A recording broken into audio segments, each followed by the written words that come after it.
How can sales managers coach more and get their salespeople to self-improve? And so there are 10 things that I've done when I was a VP of sales, and I do this now when I'm coaching and consulting clients. And a lot of these things aren't being done by managers. And so let's dive right in. So the first thing that managers should be doing is they should diversify their one-on-ones.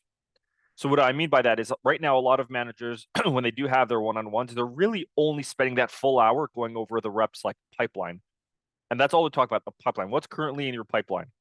But what I'm saying is diversify that, split that 1 hour in half. So the first 30 minutes you're talking about pipeline, and then the second 30 minutes you're doing some sort of coaching, whether it's coaching of a call, coaching of an email, or coaching of a deal. So diversify your one-on-one so it's not boring and the rep is also getting some feedback on their behavior. The second thing I'd recommend is don't actually tell the rep what to do or what to say. A lot of coaching that's done with managers and reps is literally the manager and the sales leader in place telling the rep exactly what script to use, what they shouldn't do, what they should do. But that's not how you get the rep to self-improve. The way you get the rep to self-improve is by having the rep self-assess their own call or their own email or their own pipeline. And one of the most simple questions you can ask is, hey, we just listened to that first part of the discovery call that you just did. Self-assess. What do you think you did well in? What do you think you didn't do well that you could improve? And have the rep think for themselves. The third thing that you should do is you should hold your reps accountable. What I mean by that is when there are one-on-ones, typically what happens is there's no like official action items that the manager ends with. And if there is, it's really the manager that's giving action items to the rep. What I'm saying is flip it around. Have the rep say what the action items should be or what the next steps should be, because now it's their idea and now they're holding themselves accountable. An example of this would be like, hey, rep, all right, so we talked about this, we talked about that, we talked about this. What do you think? What should be the action items for our next one-on-one? And let the rep decide what they think should be the action item. Now, even if you don't agree, but it's still helpful, run with it, because what that does is it empowers the rep to be responsible for the meeting and for the action item, the next steps, whether it's like discovery skills, whether the action item is to follow up with a particular lead in a certain way, whatever it is, but have the rep share their idea of what next steps should be. The fourth thing that you should do is you should coach only one skill at a time. And I see this mistake happening a lot where because the manager doesn't spend enough time coaching the rep, when they do end up coaching the rep, they end up just like dumping a bunch of things that they want the salesperson to work on. And it just reminds me of when we juggle. I'm not a juggler, but I can easily juggle one ball. But the moment you give me like 3 or 4 balls to juggle, within a second, I'll just fumble everything and it'll fall on the floor. And that's what it's like to try to improve on multiple skills, whether you're sales or whether you're in a completely other department. And it's a lot easier to just juggle one ball. In other words, it's a lot easier to just work on one skill at a time. So my recommendation is take that one skill, work on that for a few weeks, and then every time you have your one-on-ones with a rep, see if that skills improve. What I'd recommend, by the way, in order to see if it improves, is have a scorecard for each skill that you want your team to improve on. And if you're working on this one skill, say discovery, open-ended questions with this one particular rep, keep track of their improvement through your scorecard. The fifth thing is get a co-pilot. And I don't want to say I rarely see this, but I see more resistance to this than I don't. And what that means is lots of times managers, they just don't have the time to coach the rep. Sure, many of them don't make the time, but a lot of them don't also have the time because they're working on other tasks. And if you're an early stage startup and you're a VP of sales with a team under you, you're being pulled in the CEO's direction, in marketing's direction, in your own role. And there's a lot of stuff you also have to do. So what I'd recommend is find someone to sort of co-author this sales playbook and coaching with you. Find someone that you can tag and they can facilitate some of the coaching and training with the reps. And the companies that I see this do well, it's when the sales leader in place has no ego and all they care about is actually improving the bottom line for the company, for the reps. And in turn, it helps their role as well. So find a co-pilot that could be maybe someone internally, like sales enablement, but make sure that sales enablement has sales experience, because I've seen companies that have customer support migrate over to sales enablement, and now they're teaching sales to salespeople. Or hire someone outside, third party consultant, coach, trainer, whatever you want to call it, but someone to help you. And by the way, I've noticed that a lot of times when you're bringing somebody from the outside that isn't in the org, that the salespeople don't report to, the salespeople are more receptive to that person. It's like when my dad gives me advice, a lot of times I just push back. But when my uncle, who comes to town very randomly, rarely on Blue Moon, gives me the same advice, I'm more susceptible to listen to my uncle, because he's not my dad, he's my uncle, he comes from out of town, he's fun, whatever it is. And there's that same effect with salespeople and somebody from the outside. So I've seen this work really well. Um, the sixth thing you should do is praise 2 times more than you criticize. And this happens on the flip side, it happens a lot, where a manager would spend, let's just say we're talking about like a 30-minute coaching call. A manager will spend 30 minutes telling the rep what they did wrong, what they shouldn't do, what they should avoid, what should they remove. And they spend very, very little time praising the rep. They'll really like dig into what the rep did wrong, but when it comes to something positive, they'll say something like, "Oh yeah, I like the way you said that."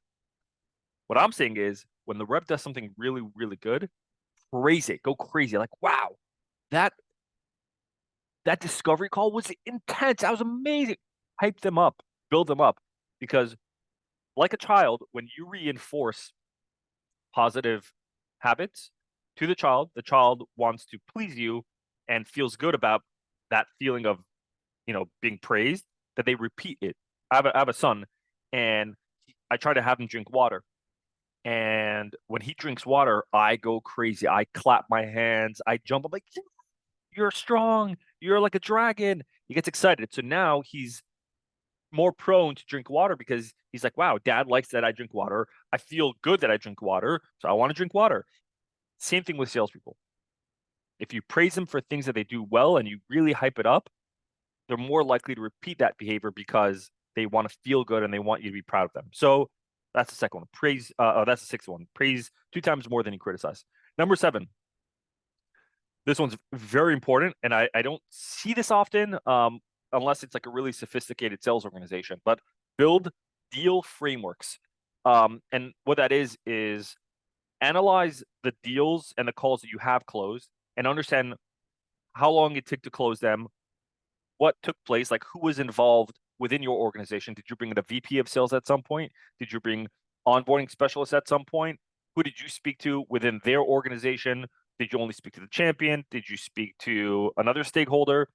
Whatever it took to close the deals that you have in your pipeline, build a framework for that. So now you have that where the reps can say, "Okay, well, this is what good looks like. This is what it'll take to win deals over." And now they have something that they can reference to when they're working an existing deal that has not yet closed. So build out a framework that the reps can follow. Otherwise, what happens is, if you don't have this, it's free for all. The reps just go into a deal and sort of like work it randomly, and it's not predictable. Having a deal framework is more predictable. So if you're using Medic, for example, and Medic worked in a certain way for your deals, then have that framed out for the rep. Number 8, shorter sessions. Not all one-on-ones have to be an hour long. Like, I have one of my clients right now, we have 1 hour every week, 1 hour one-on-one sessions with their AEs, but I'm also pulling in their AEs randomly for 5 minutes, 10 minutes before a call. I tell them, like, "Hey, before your next big call that you have coming up with your discovery call, your demo, let's jump on a quick Zoom," because I do it remote. "Let's jump on a quick Zoom and we'll prep for that call." That only takes 5 to 10 minutes. So your one-on-ones don't have to be all formal and official. It could be 5 minutes, 10 minutes, and it's a lot easier if you're in the office, where you can literally just walk over by a rep's desk. If you overheard them say something on a call, you can say, "Oh, I love the way you said that. Try this next time." That's a coaching session. That's a one-on-one. It just happens very on the fly. So keep your sessions shorter if you want to do more coaching sessions. Number 9, coach at scale. So what I mean by this is, obviously you can't scale yourself at one person trying to scale more often and more people. But what you can do is you can take yourself and offer coaching in different channels. So one channel would be one-on-one in person. Another channel would be over Zoom. Another channel would be in a group setting. Another channel would be through email. Another channel that you can coach would be through Slack.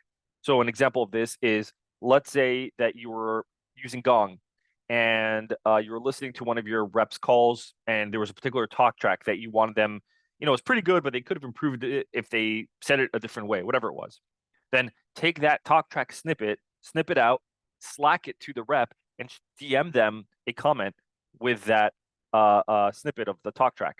Or better yet, you can go into Slack and just comment on that call and tag the rep so they can see it. And the reason why I say Slack is because Slack is more real time and the rep's already on it. Gong, if they have to like log into their call recording software. So one is a little bit more frictionless than the other. But use Slack also to communicate with the rep. Also, there's another call recording software, not Gong. It's called Lego, Refract the Lego. And what I like about them is they have the ability for sales managers to comment through video. So instead of just a text comment, you can watch a recording of the rep, a talk track, and you can respond back through video. So if you're maybe wanting to improve the way the rep asks a question with their tone of voice or certain mannerisms, it's hard to capture that through text, but it's a lot easier through video. And so just turn on the video through a Lego and you can record your comment and coach them through that. So you want to make sure that you're coaching through multiple channels, not just one-on-one through Zoom, because then you're limiting yourself and obviously you won't have time. And number 10, you want to crowdsource your coaching. And what I mean by that is I would bring in other high-performing reps that are exceeding quota, that they're really crushing it, and get them to add some feedback and maybe shed some light on what works for them with the team. That could either be through, team-wide meetings, department-wide meetings, or one-on-one. So if you see, I'll give you an example. When I was a VP of sales, there was one particular rep that was really resistant to coaching.